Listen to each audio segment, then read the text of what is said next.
Hey, I'm Steve Sapato, and you're listening to Speaker Talks podcast for speakers, authors, entrepreneurs, other podcasters, all kind of wonderful people who love to grow their business, love to grow their minds, and that's important. Are you interested in growing? That's what this podcast is all about. And so, if you're interested in that, I have a wonderful treat for you today. I have on Dr. Henry, and Dr. Henry used to make patients healthy. Now he works to make businesses healthy. And that's a big difference. When we talk about making patients healthy, he's a doctor of chiropractic practice, and I'll let him tell you all that stuff. It's really cool. But he worked on helping people to become more healthy. Isn't that right? Isn't that what you and I want to do? We want to maintain our health, especially these days where there's so much going on. And how would you like to make your business healthy? Do you need a couple tips? I'm doing a big workshop seminar tomorrow down here in Tampa, a live event where I'm putting on a big luncheon. People who want to attend can certainly attend. But I do that about every 2 months. And so if what you're interested in is growing your business, tune into the podcast. I always tell you, subscribe. Subscribe to the podcast so you don't miss some absolutely phenomenal speakers and presenters. And so without further ado, here comes Dr. Henry. How Thank are you. you? I am great. Yeah, this Good is to see you. Dr. Kelly Henry, and he's a doctor of chiropractic. And well, tell us a little bit about your story. Let's get a jump on this. Absolutely. Thanks for having me on your show, Steve. Really Yeah. appreciate it. Again, doctor of chiropractic. I practiced for 20 years, mainly in New Mexico. I moved there where my wife was from and thoroughly loved it. Was able to build up 2 successful clinics there in the area. You had all the people then in New Mexico coming to you because there aren't that many people there, are there? At one point, I tried to monopolize, but I didn't. I wasn't successful in that. So, I just love practicing chiropractic. I love people. I love just the interaction I had with them and helping them be healthier, but also helping put a smile on their face. And really, the foundation of my clinics was great customer service. And I kind of backed into it because when we first moved to New Mexico, some of the businesses I dealt with weren't exactly what I felt like should have, or they didn't provide me with the customer service that I thought they should have. And I hated it. So I said, you know what, I'm going to do something different in my clinics. And lo and behold, patients loved it, and it caught my mind. People mind like customer service. Exactly. They like being treated well. I don't understand that. Exactly. Right? It was amazing to me. Well, what's interesting is I grew up in Davenport, Iowa, which is like one of the homes of Palmer Chiropractic. So I'm used to chiropractic. I've grown up around people who say, well, doctors of chiropractic aren't real doctors, And one of the things that make me nuts is, especially in today's world, where we went through this phase. Every I guess industry goes through a phase, but it's funny now that we went through. Well, you got to have a doctor. You got to have this. You got to get all the medications, and now medications are evil things. The opioid crisis and all that. And we're going back to working with natural medicines, natural remedies. Even with the COVID thing, it was, boy, you got to have this kind of treatment. And then, of course, they found out in the first 7-8 months that they were killing people because of the big medical treatment they were giving. And they went back to the simplified stuff that's helping people. And that's what you find with doctors of chiropractic. They help you heal naturally. And I'm sorry, I didn't mean to jump in, but I love preach it, Steve. Preach it. So you moved from New Mexico how long ago? 3 years ago, 2018. Moved from New Mexico to the Dallas area. I sold my practices out and moved into the coaching realm. I practiced, like I said, with the foundation of great customer service, and I just saw the impact of that. I also have been coached personally and through my businesses for years. And so I saw the impact on my life and my business on that end of things. So I just meshed the two together and decided, you know what, I'm going to coach businesses on how to provide better customer service so they can grow and profit and prosper as well. Isn't it funny that there's so many businesses out there and yet they don't get, you can talk about the big businesses and you can talk about the medium-sized businesses, but in truth, we live down here in Tampa. We've been down here about 3 years ourselves, and you hire in, we could go into all kinds of stuff as small business coaches and that kind of stuff, what we could do to help all these businesses really tremendously grow their business. But we had a yard person, and the first yard person we had came zipping through on the machines and trimmed everything and did things, but it wasn't quite the service that the wife wanted. So she was like, well, I got to find somebody else. So she asked around and found this other company, and they did okay. She was like, yeah, but they did this, but they didn't do that. And so she'd call them up and they'd go, oh yeah, blah, blah, blah, blah, blah, and then they'd come the next time and didn't do what she wanted them to do. And you're like, wait a minute. And so we finally teamed up with somebody else and found this person, and now she's happy. But this person, when they're done, knocks on the door and says, please come take a look. And that's all it is. Anything you want me to finish, anything you want me to do differently. And my wife is like, this is great, right? It doesn't take much to give great customer service, does it? It does not. That's what I preach all the time. It's not hard. It's doing the simple things, knocking on the door when you're done mowing the lawn, asking if there's anything else you can do, and make sure everything's done correctly before you move on. The simple things done consistently. That's the key to great customer service. That's the key to making your customers feel like you're there for them, not them there for you. So I love what you're saying. Thanks. Before we go any further, you have a company, a business, a website. How do people get in touch with you? Absolutely. Pretty easy. drkellyhenry.com. So drkellyhenry.com. You can find about me. You can find out about my book. You can find out about my programs. You can set up a call with me so we can talk a little more how I can help your business grow and prosper as well. Oh, no. Talk to somebody? Absolutely. Well, you know how that works these days. People go, I don't want to talk to anybody, right? They might want to sell me something. But I'm going to back up because I'm a nutball. I'm absolutely a nutball. And there's going to be a bunch of people watching this on video, but there's going to be a bunch of people who only get it on audio. So Dr. Kelly Henry, is it Dr. Kelly Henry? Yeah, drkellyhenry.com. Now, and see, he thinks everybody knows how to spell Kelly. Kelley? No, Kelly.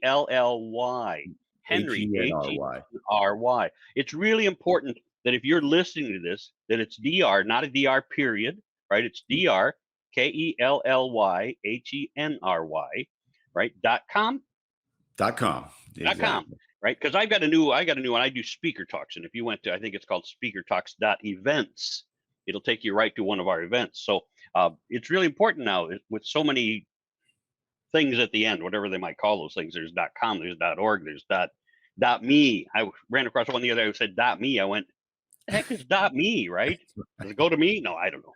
But those are the things that we talk about. So when you want to get a hold of Dr. Henry, one of the things that you need to do first is just, right, go to his website. Do you have a phone number on your website? I do. Okay. You can scroll down the bottom. You can text me if you want, or if you want to schedule a particular call, I have a link for that where you can schedule just a 15, 20-minute call where we can just get down to business. I don't want to keep you on the phone forever. Let's just talk about what you're dealing with your business, and if what I can help you with, we can mesh those two together and again, help you grow and prosper. And it's important that you know that most of us, I call us small entrepreneurs, because we're not the big guys who are on there to sell you something, right? Yeah, we'd love to work with you, which means, you're going to be paying us some money to help you. But what I want you to understand is we're not going to high pressure you. When you call, when you come to talk to us, we want to know that we can connect with you. I've turned away a whole bunch of people during this COVID thing because just in that 15, 20-minute conversation that I've had with people, you're like, no, we're not connecting, right? I mean, I have fun. Some people never have fun. I tell jokes, and if you don't have my jokes, you can't be my client, right? Get out. What's that all about? But it's even more than that, right? So if we don't connect, and so understand that when you call Dr. Kelly, that it's important that you know that he's not out to sell you anything. We're there to help you.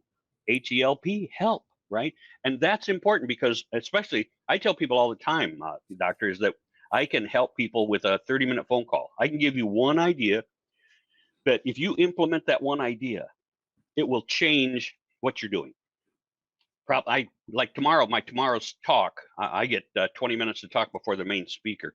And my talk tomorrow is how I can teach people how to create their networking pitch to 4 times their results. Whatever they're after in their networking, their business networking. How would you like to quadruple your results? And people go, well, how do you do that? I go, just call me, right? Let's talk. And if I can give you one idea that would help you quadruple something, would that make a difference in your business? And that's what Dr. Henry wants to be able to do too. So tell us a little bit about what you do, would you, Doctor?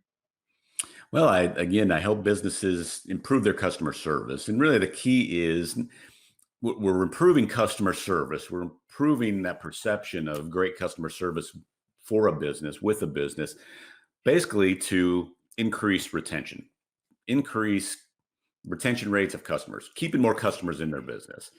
So many businesses get focused on just getting more customers, marketing for more customers, but they do very little to keep those customers in their business. But that's where true growth and profitability comes from. It's not the customers you get, it's not the customers you acquire, it's those customers you keep, or patients you keep, or clients you keep, that really make the biggest difference. That's what my programs are about. And we don't look at the whole of customer service, because there's a million things you could do. And they're all important, don't get me wrong. What I do is I focus on just the key components, the things that customers really want. I help a business get really good at doing the things that the customers really value from a customer service standpoint from those business. And that's what stimulates and increases those retention rates, which obviously exponentially grows profits and increases growth.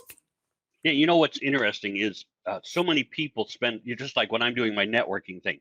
Boy, how could if you could 4 times the number of people you get to talk to, how many more businesses would you close? How many more clients would you close? Right? What would your business look like if you closed 4 times as many people? But let's back up. If you're into any kind of a business that works about retention, right? So I keep my clients, 6 months, 12 months. What's the average length you keep a client is the question. If you have what's the maximum length? So here, Dr. Henry and I talk about coaching. If I could be your coach for the next 10 years, and yet I'm only keeping people for 6 weeks, right? What am I not knowing? What am I not doing that should keep them for 1, 2, 3, 5 years, maybe 10, so that I can help them with all of their business needs? And so whatever you're doing, whether it's lawn service or whether it's dental care, when we talk about retention, how much does it cost you to get one new client versus keeping an old client? Do you have any of that dollar number in your head, Dr. Kelly? Well, not exact dollars, but it's 5 to 25 times more expensive to acquire new customers than it is to keep those existing customers in your business. Crazy. 5 5 to times. 25 times more. And so many businesses just Whoa. do not see that. So Yeah. So how many people here are wealthy? If you're listening, are you wealthy now? Because then you can throw away 25 times as much. Matter of fact, call me up. I'll help you spend 25 times as much to get new clients. I would love that. That probably helped me make my day. Uh, but that's what it's all about, isn't it? And it is. and the question is then, Dr. Kelly, what do you call good customer service? That's a great question. My simple definition is a relentless focus on the customer each and every time they interact with your business, to make that customer feel their best anytime they are doing business with you. The focus is on the customer and making them feel their best, making them feel important, special, liked, like a rock star every time they're dealing with your business. You know what's crazy is I'm writing my new book, and it's called Shut Up and Succeed, right? And in it, I talk about what's the number one thing you need to know about doing your business. And my answer always is people don't care about you. People don't care about you. People are always self-absorbed. When you meet a boring speaker, I run a whole course on stop boring speakers. Run a whole course, and it's always what makes someone boring. Usually, it's when they talk about themselves, they tell stories about themselves, they talk about their business. So when I'm talking about business networking, one of the things I ask is, you understand that people don't care about you? And people always go, yeah. And if you've got a network, an elevator pitch, right? And I go, so you understand that people don't care about you or your business. They just want to know that you care enough. Well, how's that saying go? People don't know how much you care until they care how much you know, right? And so if you understand that, what's your elevator pitch sound like? And people go, well, I'm Steve Sapato. I've been with XYZ Corporation, and XYZ Corporation is this, this, this, and this. And then, and I, as Steve Sapato, will take good care of you because I can give you this. I go, so tell me, if you just gave me that elevator pitch, how's that about those people? And people go, what do you mean? I go, well, you just told me about you. And if we know people don't care about you, why are you talking about yourself? Isn't that it? And isn't that it for customer service? If when I teach and we touch on the same things, he's more of the expert on customer service. I touch on it. But when we teach a business, how do you send your salespeople in? The salespeople should only be asking questions about the people they're touching base with, their client. Only ask questions, only reach in and go, hey, how can we help you? How can we make it better? What do you need? What can I help you with? How does this happen? Question, so that you can answer their questions. And I've had so many salespeople walk in the door here and they're like, well, our company's been around for 35 years, we do this and I don't care about your company. I want to know what you can do for me. Right. And they'll spend 15 minutes in your kitchen talking about themselves. And you're like, you missed it. Right. Isn't that how that works, Dr. Kelly? It is. It's, the common or the kind of the new phrasing for customer service is customer experience. And there's nothing wrong with that, we want to create a good experience, but you create that good experience by serving. That's why I tend to use the term customer service, and serving somebody is putting them first, getting to know them first, asking questions about them, everything you just talked about. It's not about me. It's about them. How can I help them? How can I serve them? What can I do to make their day better, make them feel valued? That's the whole ball of wax as far as customer service. The key, a lot of things that we talk about. I've got when we were doing live networking, probably right when we moved into the house here, I joined some networking groups and I met an electrical and air conditioning company. And I really liked the guy who was, he was the owner of the company. He came to our networking group. And so Manny and I struck up this wonderful relationship and we had connectivity for about 6 months. And then he left or I left. I'm not sure what happened, but we moved on. But I used his service. So he had in his air conditioning things down here in Florida, it's really important that you get your air conditioning checked and cleaned about every 6 months. And he said, for this much money, I can do that every 6 months. And I went, just do it. That'd be great. And you know what? It's been 2 years, 2.5 years. And I don't think I've ever gotten a phone call except they're coming to say, hey, we're coming to do your event or your tubes or whatever that might be. And I go, okay. Now they don't charge you because you already paid that. But they never call you up to say, how's your air conditioning, right? How's the temperature in your house? Do you need anything else? And I know they changed to electrical, and I didn't call them up for electrical when I had a problem.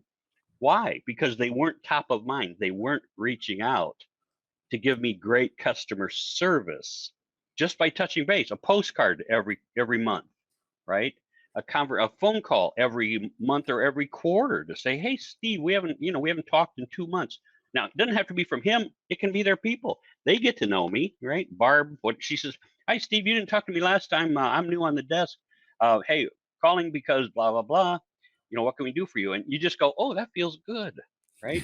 But if there's no customer service, and customer service means contact, right? Absolutely. So you have to keep constant contact, but increasing retention rate, for me as a chiropractor, my retention rate was seeing a patient, through their treatment plan, maybe several times a week or whatever the case may be, depending on the condition, or, once a month or once every 6 months, whatever the case may be. So it was a little more constant, for air conditioning, you're going to extend that out. But again, you want to maintain that retention rate, whatever it is, but you also have to stay in contact, like you said, for, keeping top of mind. There's a couple of businesses that I'm pretty sure all the listeners will know by the name of Coca-Cola and McDonald's. Everybody knows those two companies. And there's a reason that you see advertising from them all the time. All the time. Exactly. It's to stay top of mind. We know Coke. We know McDonald's. You drive down the street, you can't drive 10 minutes in pretty much any town in the USA and not drive past a McDonald's. But yet they are constantly on your television. So there's a reason for that. It's to keep them top of mind. So you will continue, not because you don't know them, it's so you'll, trigger that and I'll go see them. Yeah. You know what's, my wife and I talk, because I'm probably like you, doctor, I'm constantly talking about what I know and what I love, which is, why aren't they doing this? How come they're? I go back to when I was young, there was a company called Volvo Car Company.